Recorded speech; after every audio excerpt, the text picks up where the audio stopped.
દર્શક મિત્રો, આ જસાપુર ગીર આજુબાજુ 4 એકર તમે જોઈ લ્યો. ડુંગરાળો 4 એકર અને એવું મસ્તીનું ગીર ગામ જસાપુર ગીર. દર્શક મિત્રો, આમ વાત કરીએ ને તો અત્યારે અમે છીએ ગીરમાં. કયું ગામ હે ભાઈ? જસાપુર ગીર. જસાપુર ગીર. અને અહીંયા અમે એક લગ્નમાં આવ્યા છીએ. આ મારો ભાઈ છે, આમ પોતે ફોટોગ્રાફર છે, ભરત વૈષ્ણવ. અને અમે યુનિટમાં કામ કરતા હોય. રાજકોટથી કાલ રાતના આવ્યો, રાત્રે 1-2 થઈ ગયા હતા ને સવારે 4 વાગે કેશોદથી નીકળી ગયો. અને તમે જોવો અહીંનો જે માહોલ છે ને, જે અમારું ગીર છે એ કેવું છે તમને બતાવું. ઘનઘોર ગીર.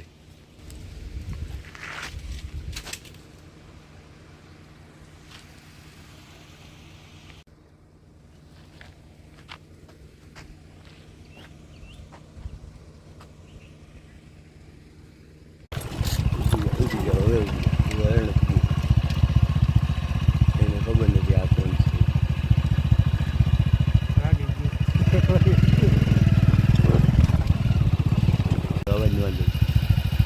આવી ગયા, જોઈ લ્યો. જો ભાઈ, મેં તો ભાઈ ઘેરામ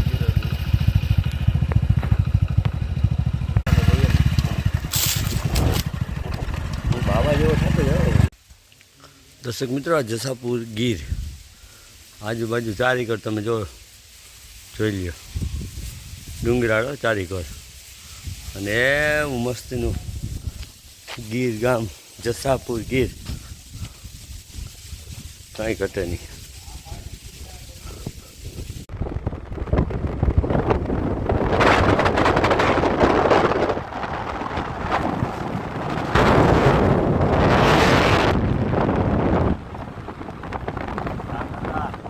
જો દર્શક મિત્રો, ગળ ને શેરડી ને ખાંડ ને ખાવ ને એ અમારી શેરડી આ રીતના હોય. એ જાતા હોય ગીરમાં ભરાય ત્યાં એક હાથો લેવા જાય. કાકા કેટલાને થાય?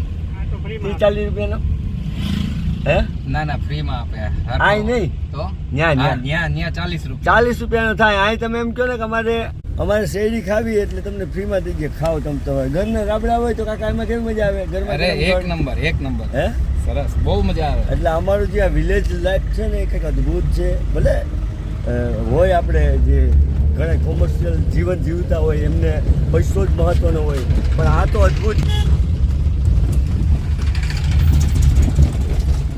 કોમર્શિયલ જંગલ પહેલા પૈસો કમાવો નો ડાઉટ, પણ આંતરિક મનની શાંતિ માટે તો તમારે વિલેજમાં જવું પડે.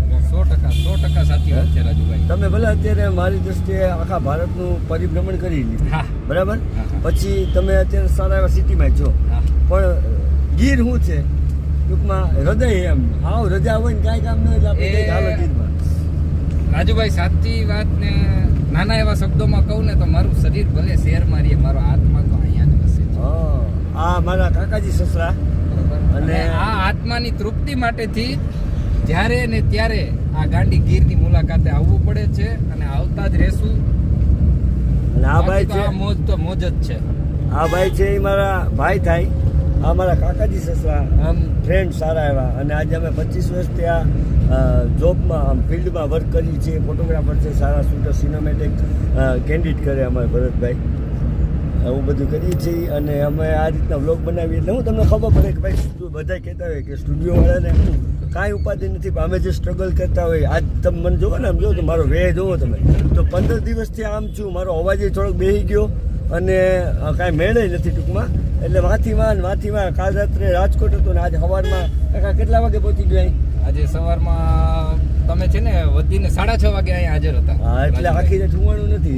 રાજકોટ અહીંયા જ આવતા રહ્યા એવું છે. એટલે અમારી લાઈફ ને બહુ ક્રિટિકલ, એકદમ સ્ટ્રગલ વાળી હોય છે. અને ખાવા પીવાના કાંઈ મેળ ન હોય. કાકા આજ ખાવામાં શું થયું હતું કાકા?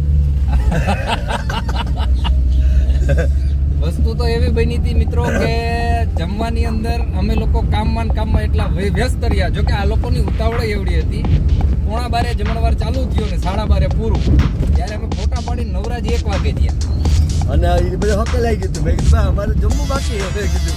પછી માન કરીને ભેગું કર્યું. એવું હોય અમારે. તમે જેટલું માનો ને કે આ લોકોનું બહુ મોજ છે, એવું કાંઈ છે નહીં. કાંઈ રાવ એટલે રાડ નાખીને ઘેરે વયા જાય તો કાંઈ ખોટી વાત છે.